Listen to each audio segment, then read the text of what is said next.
Hi friends, అందరికి this is చేస్పీ. Let's go to the topic. Good morning all. Car దగ్గర ఒక అమ్మాయి నిలబడుకుని ఉన్నది కదా మామ. ఆ అమ్మాయి ఎవరని అనుకుంటారు మామ? ఆ అమ్మాయి వచ్చేసి కువైట్ ఇళ్లలో పనిచేసే పని మనిషి అన్నట్టు. లైక్ ఆ విధంగా ఉంటారు అన్నట్లు కువైట్లో పని మనుషులు.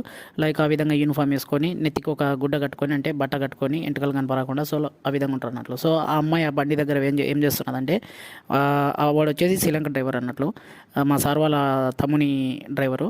సో ఎర్లీ మార్నింగ్ బండి ఇట్లా ఈ విధంగా స్టార్ట్ చేసుకొని మేము అట్లా వెహికల్ దగ్గర మెయిన్ రోడ్ దగ్గర పెట్టుకొని ఉంటే, లోపల ఉండే పని మనుషులు ఏంటంటే లైక్ చిల్డ్రన్స్ బ్యాగ్స్, అంటే స్కూల్ బ్యాగ్స్, బుక్స్ వాళ్ళ, నెక్స్ట్ వచ్చేసి వాటర్ బాటిల్స్, నెక్స్ట్ టిఫిన్ బాక్సులు ఉంటాయి కదా, అవన్నీ తీసుకొచ్చి కార్లో పెడతారు అన్నట్లు. మేము ఎర్లీ మార్నింగ్ 6:30కి లేచి కార్ స్టార్ట్ చేసి కార్లో కూర్చొని ఉంటాము. ఇళ్లలో పనిచేసే పని మనుషులు మొత్తం ఆల్మోస్ట్ ఈ విధంగానే చాలామంది పిల్లల బ్యాగులు, బుక్స్, మేడంకు సంబంధించిన ల్యాప్టాప్స్, వాళ్ళ మేడంకి సంబంధించిన బ్యాగ్స్ అవన్నీ తీసుకొచ్చి కార్లో పెడతారు. ఆ తర్వాత వాళ్ళని తీసుకెళ్ళి మేము స్కూల్ దగ్గర డ్రాప్ చేసేసి వస్తాం అన్నట్లు.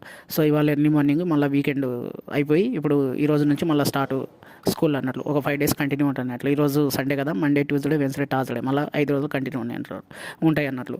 సో ఇక ఈ పక్కన వచ్చేసి ఇది మెయిన్ డోర్. ఈ డోర్ నుంచి అందరూ బయటకు వస్తారు అన్నట్లు. వాడు వచ్చేసి శ్రీలంకోడు డ్రైవర్. వాడు ఏంటంటే మెయిన్ డోర్ దగ్గర పెట్టమని చెప్పి వాళ్ళ మేడం వానికి వార్నింగ్ ఇచ్చింది అన్నట్లు. మేమందరం పార్కింగ్లో పెట్టుకుంటే వాడు మెయిన్ డోర్ దగ్గర ఉత్సాహపడుతుంది. వాళ్ళ మేడంకు చూస్తే వానికి సుస్సు కారుతుంది అన్నట్లు. సో కార్ స్టార్ట్ చేసి ఎర్లీ మార్నింగ్ అట్లా ఆ విధంగా మెయిన్ డోర్ దగ్గర రోడ్లో అడ్డంగా పెడతాడు అన్నట్టు కారు, మేమందరం పార్కింగ్లో పెట్టుకుంటే. సో ఇది matter. Early morning blog school start. Short నస్తే సబ్స్క్రైబ్. అక్కడ కనబడే పాప వచ్చేసి మా మేడం వల్ల చిన్న బిడ్డ అన్నట్లు, అంటే మా సారు చిన్న బిడ్డ. ఆ పాప వచ్చేసింది మెయిన్ డోర్ దగ్గర నుంచి వెయిట్ చేస్తున్నది.